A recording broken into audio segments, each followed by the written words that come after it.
나이 들수록 가장 서글픈 순간은 언제일까요? 친구들과의 모임에서, 가족과의 식사 자리에서 문득 이런 생각이 들 때입니다. 나는 예전 같지 않구나. 어떤 사람은 나이 들어도 활기차고 건강해 보이는데 나는 점점 기운이 없어지는 것 같고 거울 속 모습도 낯설어집니다. 그런데요, 정말 부러운 사람은 누구일까요? 돈이 많은 사람, 자녀가 잘 된 사람, 아니면 젊어 보이는 사람. 우리가 부러워하는 모습과 실제로 행복한 사람들의 모습은 다릅니다. 오늘은 나이 들어서도 주변에서 가장 부러움을 받으며 살아가는 5가지 유형의 사람들에 대해 이야기해 보겠습니다. 영상을 끝까지 보시면 여러분도 그런 사람이 될 수 있는 지혜를 얻게 될 겁니다. 특히 마지막 5번째 요소는 가장 중요합니다. 이걸 놓치면 나이가 들수록 더 큰 후회를 하게 될지도 모릅니다. 시작하기 전에 구독과 좋아요를 눌러주세요. 앞으로의 삶을 더 단단하게 만들어줄 지혜를 함께 나누겠습니다. 그럼 지금부터 시작합니다. 박 할머니는 자녀들이 모두 잘 됐습니다. 큰 집에서 살고 명절이면 손주들이 찾아와서 왁자지껄합니다. 그런데 할머니는 가끔 한숨을 쉬십니다. 이번 달 용돈 좀 더 줄 수 있니? 손주들에게 작은 선물이라도 사주고 싶을 때마다 자녀에게 물어봐야 합니다. 명절이 다가오면 선물 하나 사는 것도 신경이 쓰입니다. 자녀들은 흔쾌히 도와주지만 할머니는 마음 한구석이 불편합니다. 이 나이에도 손을 벌려야 하나. 반면에 제 친구 김영수 씨는 어떨까요? 영수 씨는 모임에서 늘 여유롭습니다. 식사 후 계산대에서 망설이는 사람들 사이에서 조용히 먼저 계산을 마칩니다. 영수 씨는 돈이 많아서 그런 거지. 아닙니다. 영수 씨는 부자가 아닙니다. 하지만 쓸 수 있는 돈이 따로 있습니다. 나는 그냥 내 용돈을 따로 만들어 둔 거야. 자식들한테 손 벌리지 않고 내가 쓰고 싶을 때 쓸 수 있는 돈이 있다는 게 중요하지. 이게 영수 씨가 경제적으로 여유로운 이유입니다. 큰 부자가 아니라도 내가 원할 때 쓸 수 있는 돈이 있으면 남에게 의존하지 않고 당당할 수 있습니다. 영수 씨는 은퇴 전에 노후를 대비해 조금씩 저축을 했습니다. 국민연금과 개인연금을 챙겼고 은퇴 후에는 작은 임대 수입도 마련했습니다. 덕분에 생활비를 걱정하지 않고 친구들과 차도 마시고 손주들 용돈도 줄 수 있습니다. 여러분, 나이 들어 가장 부러운 사람 첫 번째는 바로 경제적으로 여유로운 사람입니다. 그렇다고 큰 부자가 되어야 한다는 뜻이 아닙니다. 중요한 건 내가 마음대로 쓸 수 있는 돈이 있느냐입니다. 어떻게 하면 될까요? 지금부터라도 매달 적은 금액이라도 저축을 시작해 보세요. 국민연금, 개인연금이 있다면 다시 한번 확인해 보세요. 혹시 작은 가게를 운영하거나 취미를 활용해 용돈을 벌 수 있는 방법이 있을까요? 요즘은 노인을 위한 일자리 지원 사업도 많습니다. 나는 이제 늦었어. 라고 생각하지 마세요. 작은 변화가 큰 차이를 만듭니다. 중요한 건 남에게 의존하지 않고 내가 원할 때 쓸 수 있는 자유입니다. 그런데 말이죠. 돈이 있다고 해서 모든 게 해결될까요? 자유롭게 쓸 수 있는 돈이 있으면 밥 한 끼, 커피 한 잔이 부담스럽지는 않겠죠. 하지만 그 밥을 누구와 먹느냐가 더 중요할 때가 있습니다. 아무리 생활이 넉넉해도 함께 이야기 나눌 사람이 없다면 마음 한구석이 허전할 수밖에 없습니다. 그래서 나이 들어 가장 부러운 사람 두 번째는 좋은 친구가 있는 사람입니다. 최할아버지는 자녀들이 모두 잘 되어 경제적으로 부족함이 없습니다. 하지만 집 안은 너무 조용합니다. 아내가 세상을 떠난 후부터 하루 종일 TV만 켜놓고 지내십니다. 전화 한 통도 안 오네. 자녀들은 멀리 살고 손주들은 바쁘니 자주 찾아오지 않습니다. 아침에 일어나도 대화할 사람이 없고 점심을 먹어도 혼자입니다. 저녁이 되면 TV 소리만 가득한 집에서 그저 시간을 보낼 뿐입니다. 가끔 친구들에게 연락하려고 휴대전화를 들지만 괜히 귀찮게 하는 건 아닐까 싶어 다시 내려놓습니다. 이런 최할아버지를 볼 때마다 저는 우리 아파트 5층에 사는 이 할머니가 떠오릅니다. 이 할머니는 83세지만 매일 아침 공원에서 친구들과 체조를 하십니다. 주말이면 동창회에 나가고 수요일엔 봉사활동을 하죠. 명절이면 자녀들이 찾아오지만 평소에는 오히려 할머니가 더 바쁩니다. 우리 아들, 며느리 다 바쁘잖아. 내가 뭐 외롭다고 전화해서 귀찮게 하겠어. 나는 친구들이 있으니까 괜찮아. 할머니에게는 든든한 친구들이 있습니다.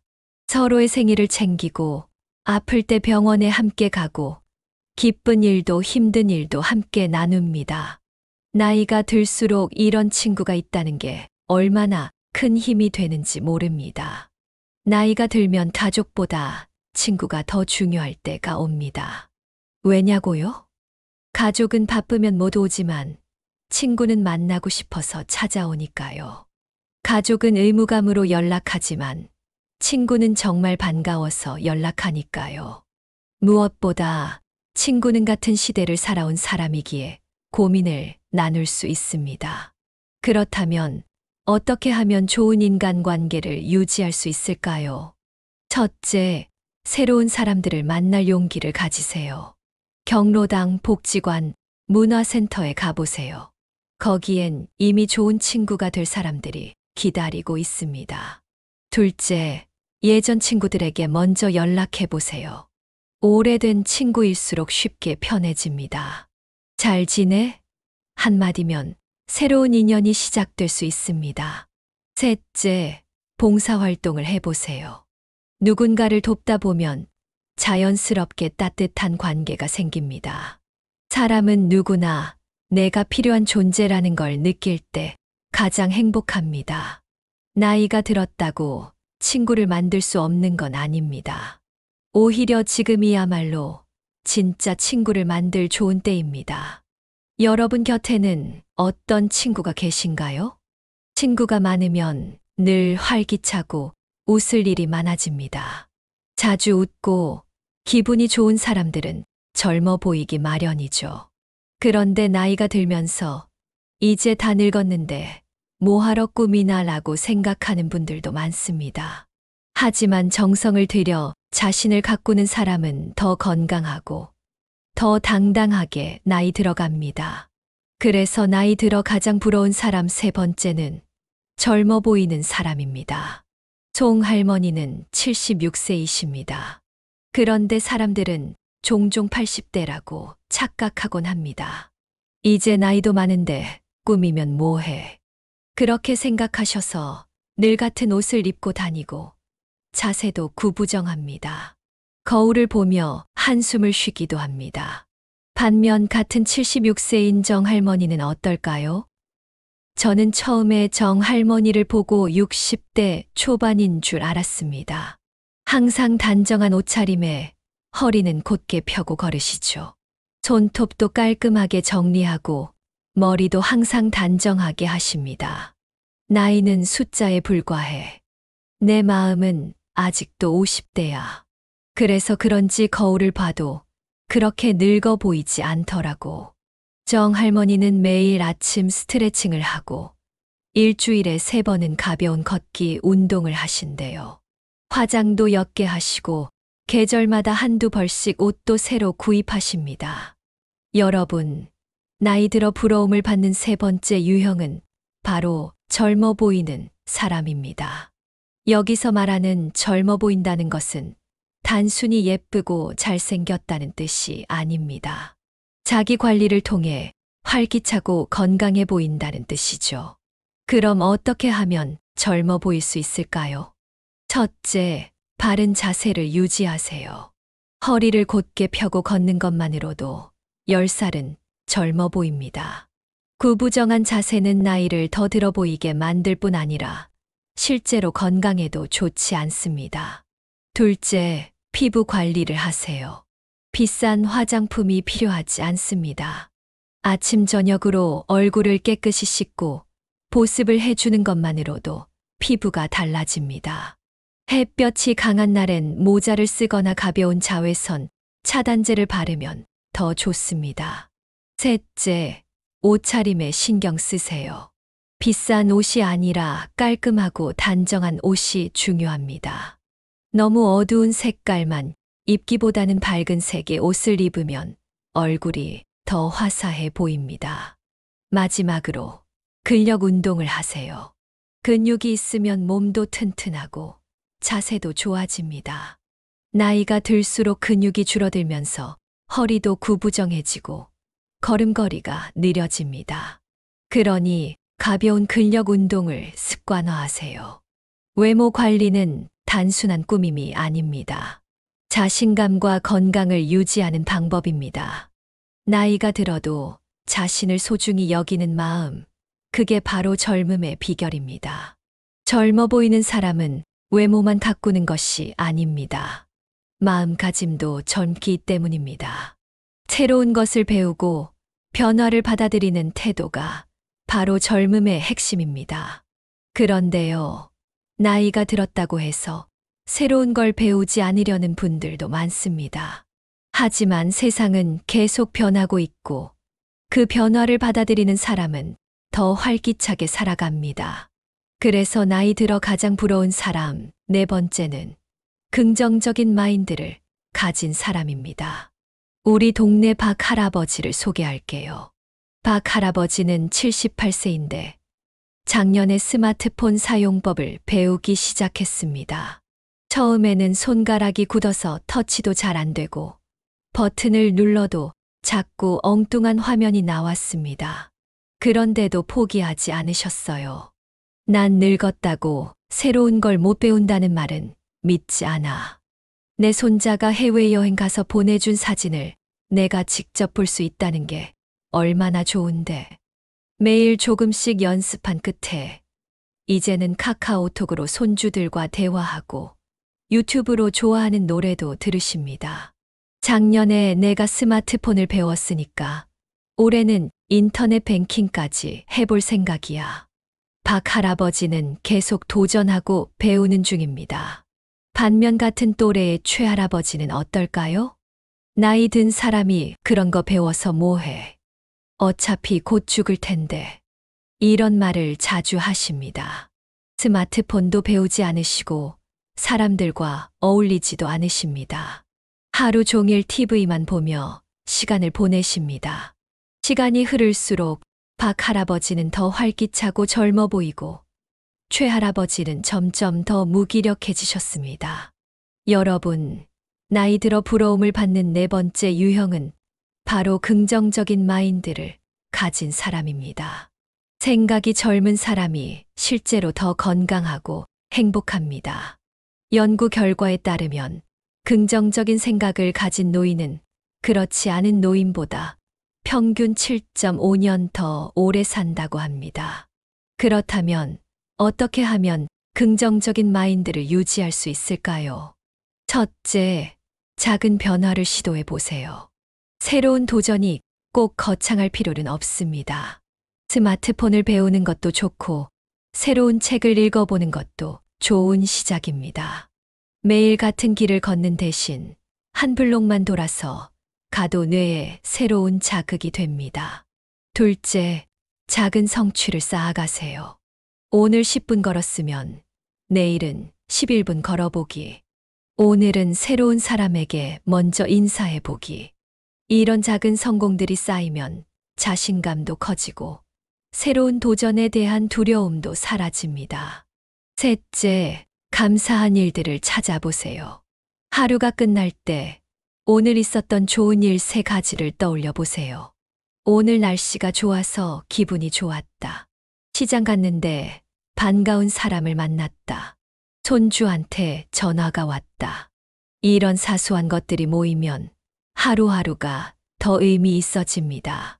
긍정적인 마인드는 타고나는 것이 아닙니다. 매일 조금씩 연습하다 보면 어느새 더 활기차고 젊어진 자신을 발견하게 될 겁니다. 나이가 들어도 삶을 향한 호기심과 배움의 자세를 잃지 않는 것. 그게 바로 부러움을 받는 비결입니다. 긍정적인 마음을 가진 사람들은 새로운 것에 도전하는 것뿐만 아니라 자신의 몸도 소중히 여깁니다. 건강을 관리하는 것도 결국 스스로를 돌보는 마음에서 시작되니까요. 그런데 사람들은 건강이 있을 때는 그 소중함을 모르다가 잃고 나서야 후회하곤 합니다. 그래서 나이 들어 가장 부러운 사람, 그리고 가장 중요한 마지막 유형은 바로 건강한 사람입니다. 이 할아버지는 몇 년 전까지만 해도 자녀들과 여행도 다니고 동네 친구들과 산책도 즐기셨습니다. 그런데 어느 순간 몸이 따라주지 않기 시작했습니다. 무릎이 아파서 오래 못 걷겠어. 숨이 차서 계단 오르기가 힘들어. 이제는 혼자 병원 가는 것도 어렵고 어디든 갈 때마다 자녀들에게 도움을 요청해야 합니다. 내가 젊었을 때 건강을 좀 더 챙길 걸 이제 와서 후회해봐야 소용이 없지만 이 할아버지는 돈도 친구도 자녀도 다 있지만 건강이 없으니 모든 것이 힘들어지셨습니다. 반면 우리 아파트 1층에 사시는 강 할아버지는 어떨까요? 강 할아버지는 82세인데도 매일 아침 6시에 일어나 동네에 한 바퀴를 걷습니다. 점심 식사 후에는 가벼운 아령 운동을 하시고 저녁에는 동네 친구들과 바둑을 두시죠. 내가 젊었을 때는 건강에 신경도 안 썼어. 술도 많이 마시고 담배도 피웠지. 그러다 70살에 큰 병이 나서 죽을 뻔했어. 그때 정신 차리고 운동을 시작했지.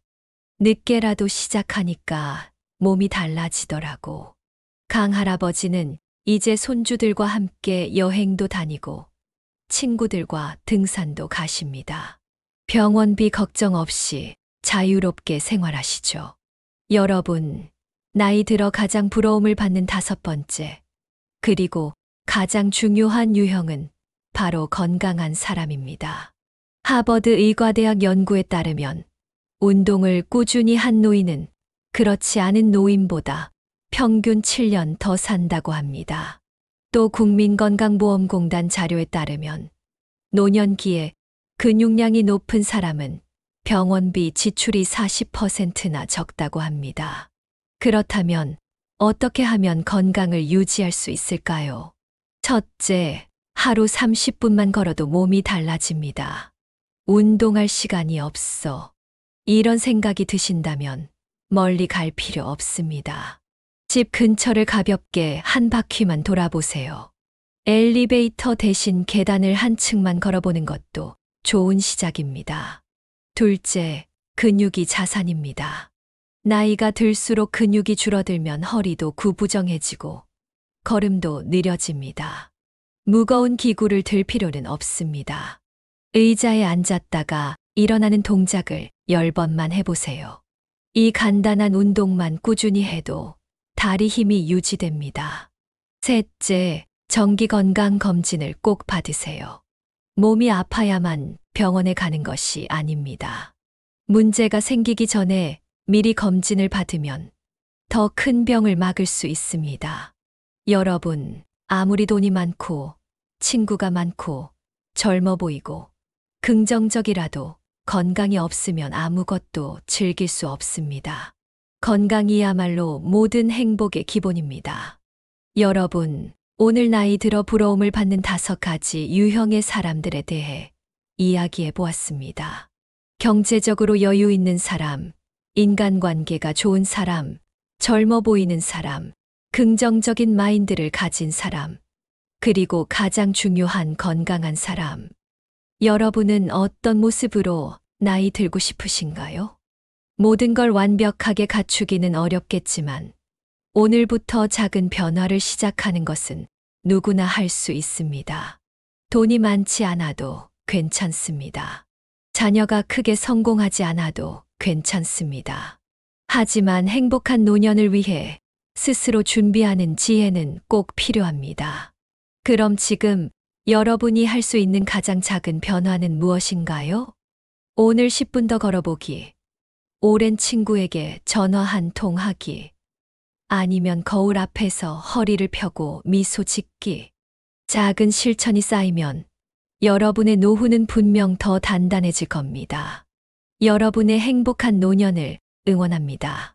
저는 지혜의 풍경에서 여러분과 함께 했습니다. 이 영상이 여러분께 도움이 되었다면 가족이나 친구들에게도 공유해 주세요. 작은 실천이 더 많은 사람의 노후를 바꿀 수 있습니다. 그리고 구독과 좋아요 버튼을 눌러주세요. 여러분의 노후가 단단해질 지혜를 얻으실 수 있습니다. 다음 영상에서 또 만나요.